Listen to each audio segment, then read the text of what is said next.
सिंह और आप खुल चुके हैं न्यूज़ डिग्गी। आज लगातार 7 दिन तक ये प्रोटेस्ट चल रहा है जंतर मंतर पर और 7वें दिन आज हम जो हमारे साथ हैं सीजेपी के नेशनल स्पोक्स पर्सन सौरभ दास उनसे बातचीत कर रहे हैं।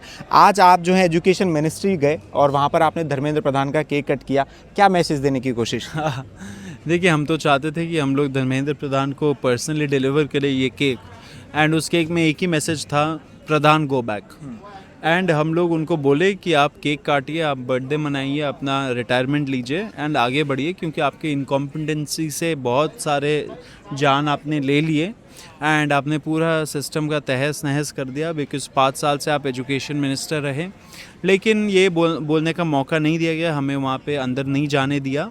तो हम लोगों ने बाहर ही एक तरीके से वीडियो बना के उनको मैसेज कन्वे कर दिया। तो आपको लग रहा है कि बर्थडे बॉय आगे एंटरटेन करेंगे, आपके इस केक का संज्ञान मुझे लेंगे? लग रहा है बर्थडे बॉय का टाइम हो गया, अब उनका जाने का वक्त आ गया है। अंदर भी जितने मेरे सूत्र हैं अंदर गवर्नमेंट के, वो भी बता रहे हैं कि उनका जाना पॉसिबिलिटी है।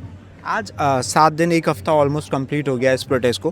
क्या जब आप 20 तारीख को स्टार्ट कर रहे थे तो सोचा था कि एक हफ्ते लगातार यहाँ बैठेंगे? देखिए, हम लोगों तो एकदम हम लोग डट गए थे कि हम लोगों को ये लंबा चलाना पड़ेगा ये प्रोटेस्ट, क्योंकि सरकार तो एक तरह से पूरी डेफ डम एंड ब्लाइंड तो हो चुकी है हमारे यूथ के प्रॉब्लम से रिलेटेड जो भी मसले हैं उस पर। तो जब 6 जून का भी प्रोटेस्ट हुआ था तब भी हम लोगों ने बोला था कि हम लोग वापस आएंगे एंड अनिश्चित काल के लिए हम लोग वापस आएंगे। एंड अभी भी हम लोग बैठे हुए हैं अनिश्चित काल के लिए। आगे क्या होता है, अभी मोमेंटम बढ़ रहा है, भूख हड़ताल होगी संडे से, फार्मर यूनियंस इंक्लूड हो रहे, खाप पंचायतें आ रही है, स्टूडेंट ऑर्गेनाइजेशंस है ही, सिविल सोसाइटी ऑर्गेनाइजेशंस पार्टिसिपेट करेंगी, लोग पूरे दुनिया देश से लोग आ रहे हैं, तो ये बढ़ता जाएगा। तो सोनम वांगचुक भी रविवार को आपको प्रोटेस्ट में ज्वाइन कर रहे हैं भूख हड़ताल के लिए, तो सिर्फ सोनम वांगचुक भूख हड़ताल पे बैठेंगे या बाकी के और लोग भी उनके साथ होंगे? वो निटिग्रिटीज़ हम लोग अभी तय कर रहे हैं कि कौन बैठेगा, कब बैठेगा एंड वगैरह, लेकिन सोनम वांगचुक जी तो बैठेंगे शुरू से ही। सौरभ, जैसे आपको याद होगा 2011 में जब बात यह है कि सारे ही ऑर्गेनाइजर्स अगर बैठ जाएं तो फिर बड़ा दिक्कत हो जाएगा यहाँ पे ना, क्योंकि मैनेज करने के लिए भी लोग चाहिए। तो we are deciding how to do it. आपको याद होगा 2011 में जब अन्ना हज़ारे आंदोलन हुआ था रामलीला मैदान में, तो जब उसको 2-3 दिन या 4 दिन हुए थे तभी सरकार की तरफ से बातचीत का दौर शुरू कर दिया गया था कि आप क्या चाहते हैं। 5 दिन बाद एक कमेटी भी बना दी गई थी बातचीत के लिए। तो इस प्रोटेस्ट को 7 दिन हो गए हैं, तो लग रहा है कि सरकार बिल्कुल दरकिनार कर रही है या कोई बातचीत की उम्मीद वहाँ से या कोई इस तरीके की चीज़ शुरू हुई है सरकार की तरफ से? देखिए, सरकार तो डरी हुई है, यहाँ पे करने दे रहे, क्योंकि उनको पता है कि ज़्यादा हम लोग छेड़ेंगे इन लोगों को तो और बड़ा हो जाएगा मूवमेंट। तो सरकार डरी हुई है। धर्मेंद्र प्रधान ने जो दहशतगर्द वाला कमेंट किया था, टेररिस्ट वाला, वो इसीलिए किया था क्योंकि वो डरे हुए हैं, उनके अंदर भय है, उनको पता है कि अब तो गद्दी गई है मेरी। तो यही बात है, इसी चीज़ पे हम लोग लड़ रहे हैं एंड आगे भी हम लोग लड़ते रहेंगे। मतलब इस प्रोटेस्ट से सरकार को किसी भी तरीके से हार्म नहीं हो रहा? जैसे कि जो किसान आंदोलन था उसकी वजह से ट्रांसपोर्ट में प्रॉब्लम हो रही थी क्योंकि वो रोड को बंद करके बैठ गए थे। तो इस प्रोटेस्ट की वजह से अगर सरकार को कोई नुकसान नहीं होगा तो उसको तो कोई प्रॉब्लम होगी नहीं, वो उसे लंबा चलने देगी, आप बैठे रहेंगे। तो किस तरीके से आगे मतलब आप इसे दिखेंगे? क्योंकि सरकार को दिक्कत नहीं है तो वो क्यों आपकी बात सुनेगी? ऐसा है नहीं। अब देखिए, प्रोटेस्ट का मतलब सिर्फ ये नहीं है कि आप रोड ब्लॉक करिए या उनके घर के बाहर चले जाइए, तो अल्टीमेटली तो डिटेंशन होगा, लोग केसेस में फंसेंगे।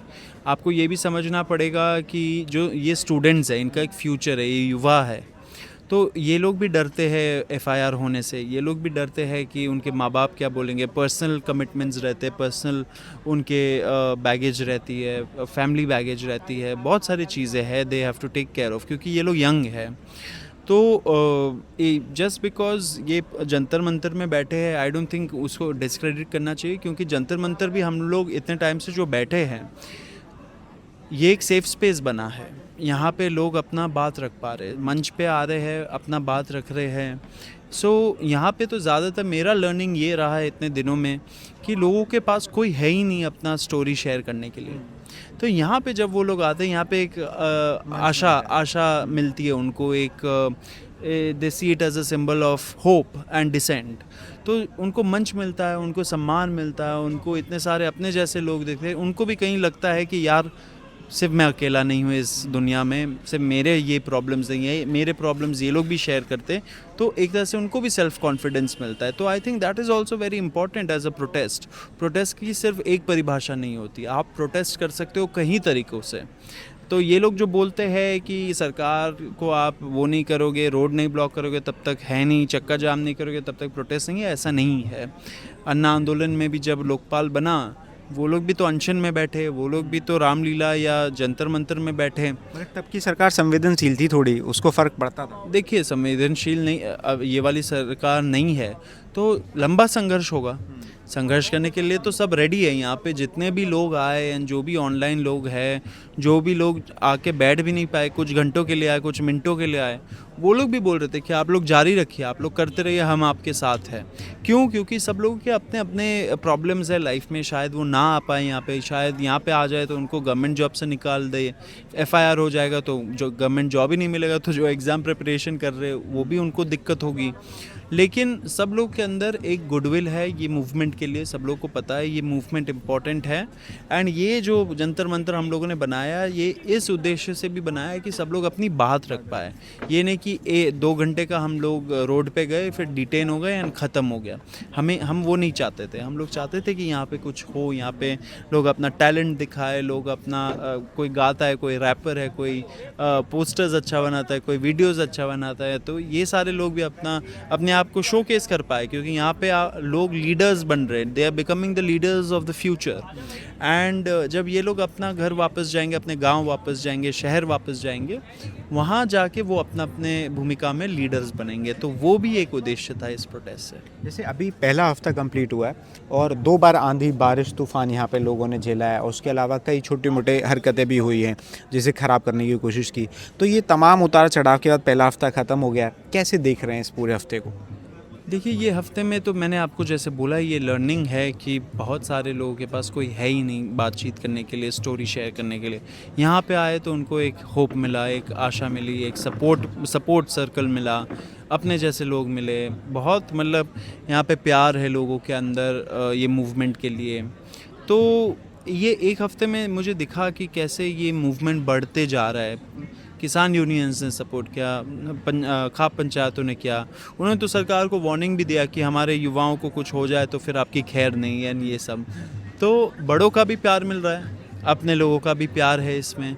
तो ऐसे ही मूवमेंट आगे बढ़ता जाएगा and I am definitely sure कि ये बहुत बड़ा मूवमेंट होने वाला है आगे जाके। पॉलिटिकल पार्टी ने भी रीच आउट किया अब तक शामिल होने के लिए? पॉलिटिकल पार्टीज़ ने ऐसा कुछ किसी ने रीच आउट नहीं किया। हम लोगों का ओपन अपील है, सब लोग आइए, झंडा बैनर लोगों के बगैर आइए, लेकिन आइए। एंड युवाओं का मुद्दा है तो आप सपोर्ट करिए। मतलब अगर कोई भी पार्टी आती है तो आपको कोई आपत्ति नहीं होगी झंडा वगैरह के बगैर? कोई आपत्ति नहीं। तो हमारे साथ थे सौरभ, जिन्होंने बताया कि पिछले हफ्ते के बारे में किस तरीके की चीज़ें रही हैं, और ये सिर्फ एक प्रोटेस्ट नहीं बल्कि एक मंच भी है जहां पर कलाकार अपनी कला का प्रदर्शन कर रहे हैं। खैर आगे की तमाम अपडेट्स के लिए कि ये प्रोटेस्ट जो है क्या मोड़ लेगा, न्यूज़ डिगी को सब्सक्राइब कर लीजिए। कैमरा पर्सन रोजी के साथ मैं गजेंद्र सिंह, जंतर मंतर, दिल्ली।